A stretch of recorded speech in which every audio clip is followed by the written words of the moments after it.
Hunter Biden was indicted for 3 separate charges related to his purchase of a gun in October of 2018. Essentially 2 false statement charges and 1 illegal gun possession charge. The indictment comes after a plea deal had fallen through for Hunter Biden. The charges are based on how the U.S. has laws surrounding who can or cannot buy guns. It is illegal in this country to buy a gun if you have a substance abuse problem, if you're addicted to illegal drugs or are using illegal drugs.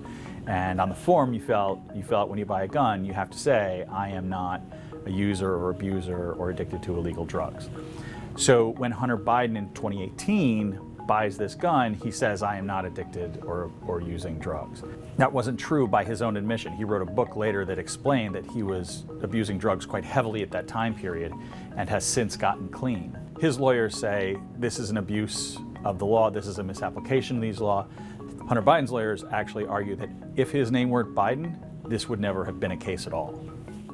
There's a significant chance that we could see additional charges filed against Hunter Biden and pretty soon. That's because the initial plea that Hunter Biden struck and eventually fell apart was also for tax crimes. The statutes that he's charged with, the maximum prison sentence you can get for violating the most serious charge of the 3 is 10 years in prison. But realistically, he doesn't face anything like 10 years in prison. The federal sentencing guidelines would probably have him come out at a much, much lower amount than that.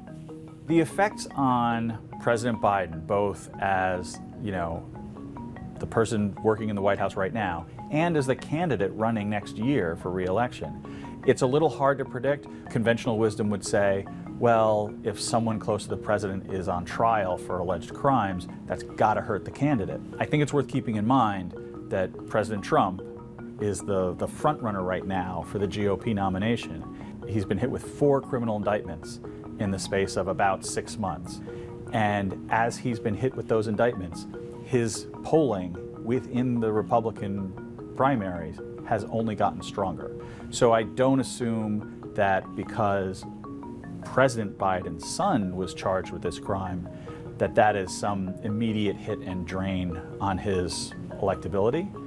I think what we're seeing right now is a period where voters are going to have to decide how much do they care about criminal cases surrounding the people running for president.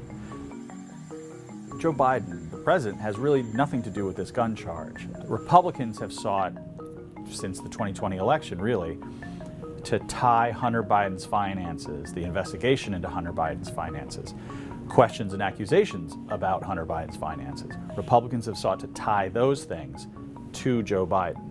So far, they haven't had a ton to work with on that score, but that effort continues. You see in the House impeachment efforts by House Republicans and other things that there are multiple lines of political attack going on.